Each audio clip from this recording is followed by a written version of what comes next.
Aquest matí el síndic de Greuges ha presentat al Parlament un informe extraordinari sobre l'habitatge fet arran l'increment de queixes sobre aquesta qüestió, sobretot accés a l'habitatge social. El síndic ha constatat que aquest dret constitucional a Catalunya és avui inaccessible. Avui podem dir que aquest és un dret inaccessible per a molta gent.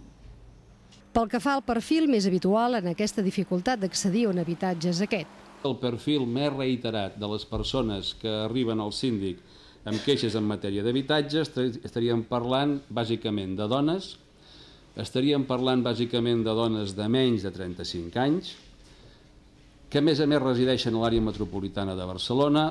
Aquí cal incloure també i sobretot dones de més de 65 anys, després els joves i aquelles persones amb mobilitat reduïda.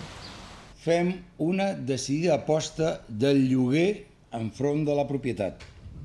En resum, l'informe del síndic diu que hi ha molt a corregir sobre com actuen les administracions en matèria d'habitatge. Proposa la creació d'una finestreta única on hi hagi una informació centralitzada, actualitzada i transparent en habitatge social.